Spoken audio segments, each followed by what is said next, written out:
Денеска во организација на Македонска берза се одржува настан на кој што ќе има панел дискусија во врска со измена на законите за тргување со хартија од вредност. Тука ќе бидат присутни сите чинители во тој пазар. Се надевам дека ќе имаме плодотворна дискусија, бидејќи во текст измени на тој закон ќе биде преточен во два закони кои што ќе треба да бидат усогласени со регулативата на Европска унија и кои што ќе овозможат пофлексибилно тргување и подинамично тргување со хартија од вредност. Цениме дека оваквите активности се важни, дека берзата во иднина треба да има се поголема и поголема улога во економското живење во нашата држава и да се користи како механизам за бризгување на свеж капитал во компаниите. Се надевам дека ќе можеме во иднина да гледаме и IPO активности на берзата, дека се повеќе и повеќе компании ќе се осмелуваат да се префрлаат од друштва со ограничени одговорност во акционерски друштва, бидејќи јасно и познато е дека сите фамилиарни компании во развиениот свет почнувале како друштва со ограничена одговорност, меѓутоа покасно сите тие преминувале во акционерски друштва, бидејќи на тој начин обезбедувале капитал свеж за свое проширување, за проширување на своите дејности. Јасно е дека во рамките на една компанија тешко може да се обезбеди капитал за динамичен напредок на компанијата и за развој, и јас ги охрабрувам сите оние компании кои што денеска се друштва со ограничена одговорност, а имаат идеја за свој развој, да преминат во акционерски друштва и да се обидат на пазарот на хартија од вредност да обезбедат свеж капитал за нивни развој. Како оценувате моменталната состојба на пазарот на хартија од вредност?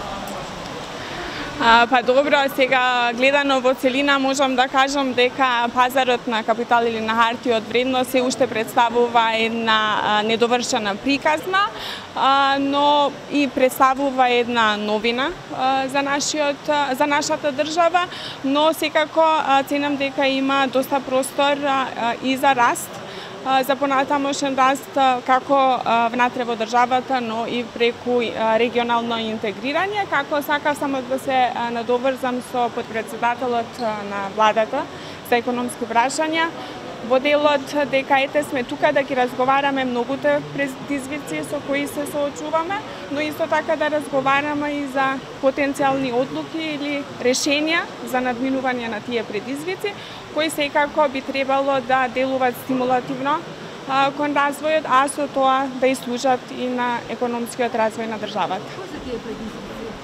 Па видите, ги има многу, значи на краток рок, како што спомна и подпредседателот на владата, е усогласувањето регулаторното со Европската унија. Тоа после имаме некој исто така од страна на законите за капитално оданочување, задолжителна котација. Значи сите овие теми ќе ги дискутираме и ќе ги искажеме нашите ставови. Берзата реагираше и околу најавите за измените во законот дека ќе се оданочуваат капиталните добивки. Па добро, денешната тркалезна маса во заедничка организација од берзата и комисијата е поттикната меѓу другото и од тие причини. Значи, после долгогодишната хибернација и стагнација на пазарот, последните 2 години имаме многу добри години. Оваа година, да речеме, по многу показатели берзански е втора најдобра година во последната деценија. Индексот е повторно во плюс 25% на годишно ниво, неколку години поред. Така да тие се состојбите од аспект на динамиката, но имаме предизвици, се слагам и со подпредседателот и со председателката на комисијата. Меѓу другото, акутни предизвици се фискалните аспекти, дали ќе се даночат капиталните добивки, што ќе се случи со задолжителната котација која важи до април идната година. Така да ова тркалезна маса, меѓу другото, ќе ги опфати и тие моменти. Тука имаме и еминентни странски експерти кои ќе ни го дадат и погледот на странските инвеститори, поголемите регионални берзи и меѓународните финансиски институции. Мислите ли дека дел од странските инвеститори може да се заменат поради оданочување на дивидендите, кои треба да стартуваат наредно 2020? Генерално, доколку се гледаат берзанските статистики во последните неколку години, процентот на учество на странци е многу низок, така да не верувам дека овие евентуални даночни промени ќе имаат ефект на одлив на странски инвестиции. Ние треба да работиме на други полиња да ги привлечеме странските инвеститори на берзата, но ефекти од евентуално оданачување на капиталните добивки на домашните физички лица кои се многу активни на берзата би имал.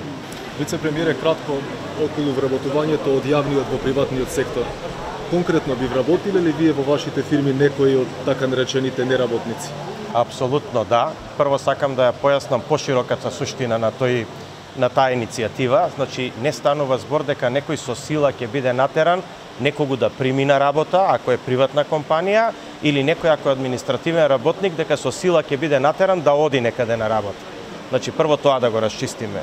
Што вика владата? Владата вика, ако има некои административни работници кои што имаат мали примања или не се задоволни од местото на кое што работат, а при тоа можат и сакаат да најдат работа во приватна компанија, тогаш државата и онака ја плаќа платата за нив сега како административни работници, во следните 6 месеца ќе ја плаќа нивната плата и во приватната компанија, а во тие 6 месеца приватната компанија да им направи преквалификација во таа компанија за да може тие да се прилагодат да работат. Значи преквалификацијата да не биде на трошок на компанијата, него да биде на трошок на владата.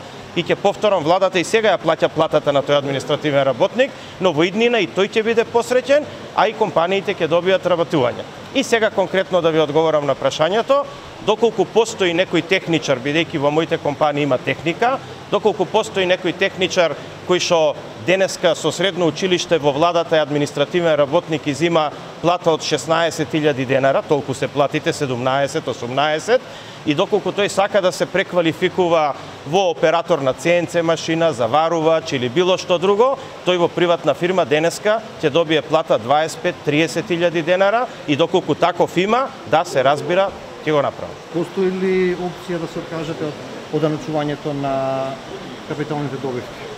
Значи, ќе разговараме за се. Сакаме да го стимулираме пазарот на капитал, сакаме да го стимулираме развојот на берзата, доколку тоа е една од мерките кои што треба да се направат за да тоа биде стимулирано, секако ќе разговараме и за таа опција. Така, вчера само на самитот најавите дека оваа година ќе биде меѓу најуспешните по последните 15. Како би го надминале 6,5 во 2007 година? Видете, ако ние зборуваме, да, ќе ви објаснам. Кога зборуваме за економски резултати на една држава, тоа е сет на повеќе резултати. Не е тоа само една бројка, не е само тоа бруто домашниот производ. Кога зборуваме за економски резултати на држава, мораме да ги земеме сите параметри во предвид.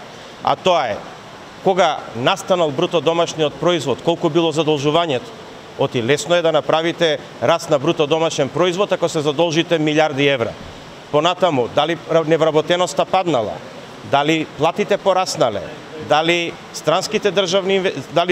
странските директни инвестиции се зголемиле. Кога ќе земеме сет на сите овие прашања заедно, јас очекувам дека 2019 година ќе биде најуспешна, бидејќи не се мери успешноста на економијата по еден параметар, него се мери по цел сет на параметри, кои што се познати во економијата и во економската и теорија и пракса. И сега, доколку сакате, можам да ви дадам и екстензивен одговор на ова прашање со бројки и да ви кажам дека да, ќе има раст над 3,5%, мислам дека и поголем од тој, при нула задолжување на државата или многу мало задолжување на државата, да, ќе продолжат да растат платите, тоа го покажува, значи, статистиката од првите 6 месеци во оваа година.